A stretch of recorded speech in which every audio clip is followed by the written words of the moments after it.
வணக்கம் நண்பர்களே, என்னோட சேனலுக்கு உங்களை வரவேற்கிறேன். மூதறிஞர் ராஜாஜி அவர்களின் மகாபாரதம் வியாசர் விருந்து.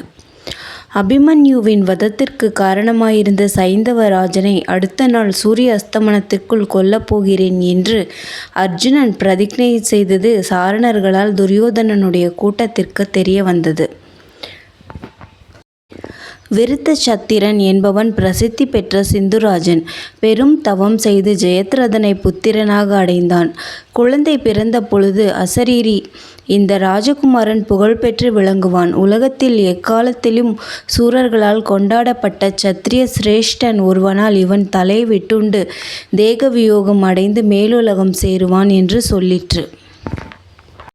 பிறந்த உயிர்களெல்லாம் இறக்க வேண்டும் என்று தெரிந்த போதிலும் அறிவாளிகளுக்கும் தவம் செய்து ஞானம் பெற்றவர்களுக்கும் கூட மரணமானது துக்கத்தை விளைவிக்கிறது.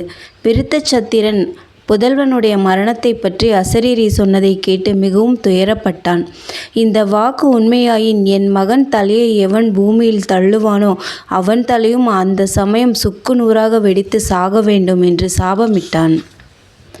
ஜெயத்ரதனுக்கு வயது வந்ததும் அவனை அரசனாக அமைத்துவிட்டு விருத்தசத்திரன் நாட்டை விட்டு விலகி தவத்தில் தன் வாழ்நாளை கழித்து வந்தான். குருக்ஷேத்திரம் என்று பின்னால் புகழ்பெற்ற சியமந்த பஞ்சகம் என்கின்ற மைதானத்திற்கு அருகில் ஒரு ஆசிரமம் இருந்தது. அதில் இருந்து வந்தான்.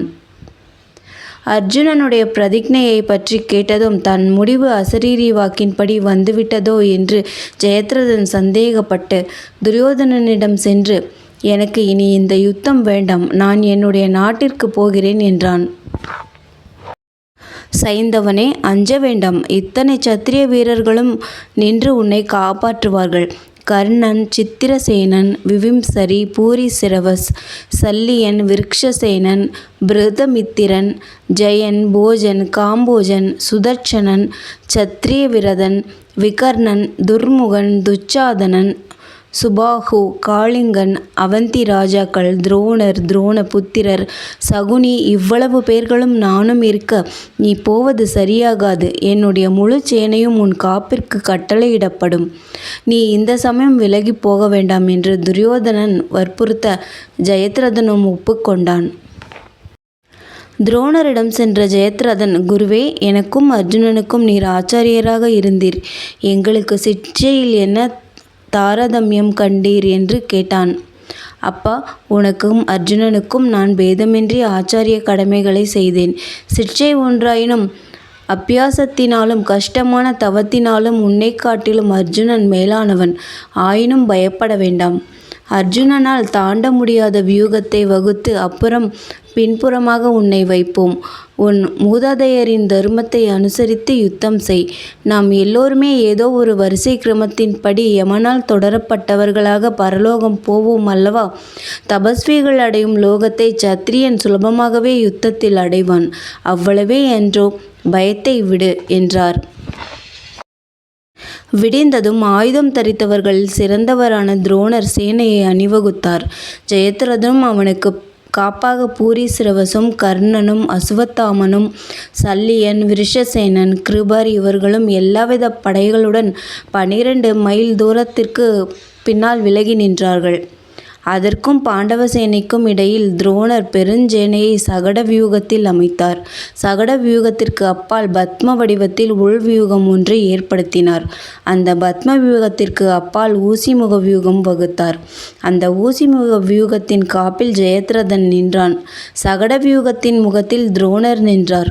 வெண்ணிற கவசமும் வஸ்திரமும் தலைக்காப்பும் தரித்து நின்ற துரோணர் ஜொலித்தார்.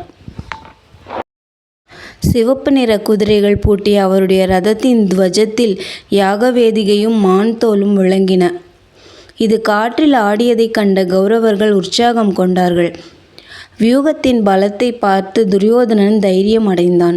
1000 தேர்களும் 100 யானைகளும் 3000 குதிரைகளும் 10000 காலாட்படைகளும் விற்கள் பிடித்து நின்ற வீரர்கள் 1500 பேரும் கூடிய படைகளுடன் திருதராஷ்டிர புத்திரன் துர்மர்சனன் என்பவன் கௌரவர் சேனைக்கு முன் நின்று கொண்டு சங்கம் ஊதி அறை கூவினான்.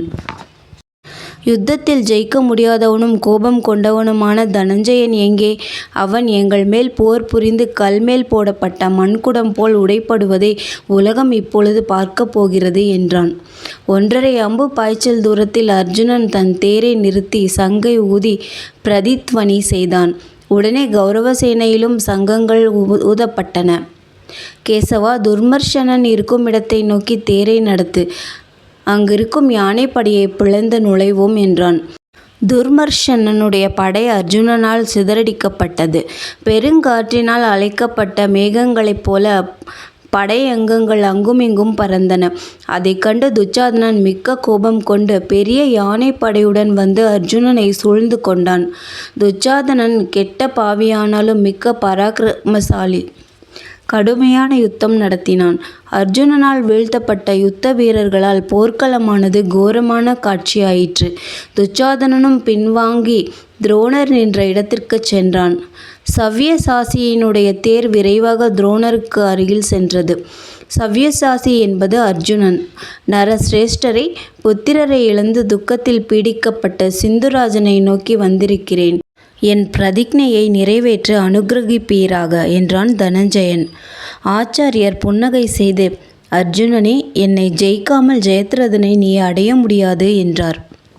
யுத்தம் ஆரம்பித்தது. வில்லை வளைத்து அர்ஜுனன் மேல் துரோணர் அம்புக்கூட்டங்களை இறைத்தார்.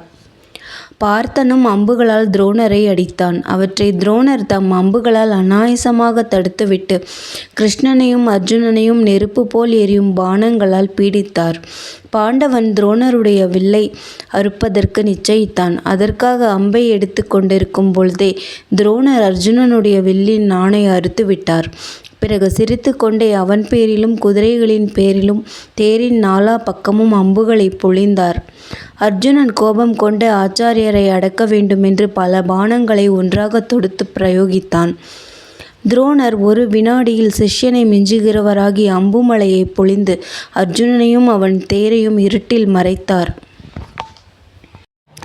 கண்ணன் துரோணருடைய பராக்கிரமத்தைக் கண்டு பார்த்தனே, கால விளம்பம் கூடாது, துரோணரை விட்டு செல்வோம், இந்த பிராமணருக்கு சிரமம் என்பதே இல்லை என்றான். அதன் பேரில் கண்ணன் அர்ஜுனனுடைய தேரை துரோணருக்கு இடப்பக்கமாக ஓட்டிச் சென்று சேனையை நோக்கிச் சென்றார்கள். எங்கே போகிறாய்? யுத்தத்தில் சத்ருவை ஜெயிக்காமல் நீ செல்பவன் அல்லவே. நில் நில் என்று துரோணர் சொன்னதற்கு, தேவரீர் எனக்கு ஆச்சாரியர், சத்ருவல்ல. நான் உமக்கு சிஷ்யன், உம்முடைய மகனைப் போன்றவன். உம்மை யுத்தத்தில் தோல்வி அடைவிக்க கூடியவன் உலகத்தில் இல்லை என்று சொல்லிவிட்டு விரைவாக துரோணரை விட்டு விலகி கௌரவ சேனையை நோக்கிச் சென்றான். அர்ஜுனன் போஜ சைன்யத்தில் நுழைந்து கிருதவர்மனையும் சுதீட்சணனையும் ஒரே சமயத்தில் தாக்கி அவர்களை தோல்வியடையச் செய்து அதன் பேரில் தடுக்க வந்த ஸ்ருதாயுதனை எதிர்த்தான். பலமான போர் நடந்தது. ஸ்ருதாயுதன் குதிரைகளை இழந்தான். அதன் மேல் அவன் தன் கதாயுதத்தை எடுத்து வீசி கண்ணனை அடித்தான். போர் செய்யாதவன் பேரில் அவன் வீசிய கதாயுதம் அவனையே வந்து திருப்பி தாக்கி அவனை கொன்றது. அதற்கு காரணம் அவன் தாய் பெற்ற வரம். ஸ்ருதாயுதனுடைய தாயாகிய பர்ணாசை என்பவள் வருணனை பார்த்து, என் குமாரன் உலகத்தில் சத்ருக்களால் கொல்லப்படாதவனாக இருக்க வேண்டும் என்று வேண்டிக் கொண்டாள்.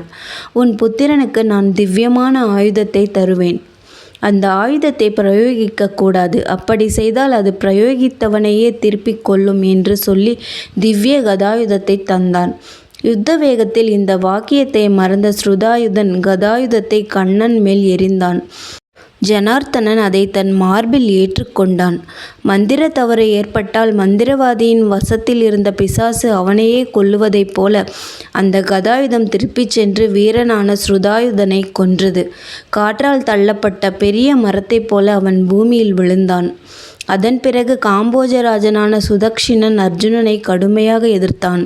அவனும் தேரிழந்து கவசம் உடைந்து மார்பில் அடிபட்டு உற்சவம் முடிந்து பின் கீழே தள்ளப்பட்ட இந்திர துவஜத்தைப் போல கைகளை விரித்து கொண்டு கீழே விழுந்தான்.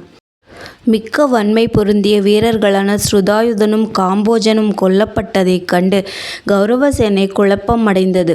அதை கண்டு ஸ்ருதாயு அர்ச்சுதாயு என்கின்ற இரு சகோதரர்களும் பார்த்தனை இருபுறமும் தாக்கினார்கள். இந்த கடும் போரில் அர்ஜுனன் அதிகமாக அடிபட்டு கொடிமரத்தின் மேல் சாய்ந்தான். பிறகு கண்ணனால் தேற்றப்பட்டு மறுபடியும் யுத்தம் துவங்கி அந்த 2 சகோதரர்களையும் வீழ்த்தினான்.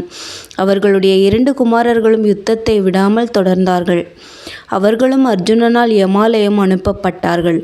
இவ்வாறு இன்னும் அநேக வீரர்கள் மாய்த்துவிட்டு காண்டீபம் ஏந்திய அர்ஜுனன் சத்ருசேனையில் வழியை செய்து கொண்டு ஜெயத்ரதன் இருந்த இடத்திற்கு வேகமாக சென்றான்.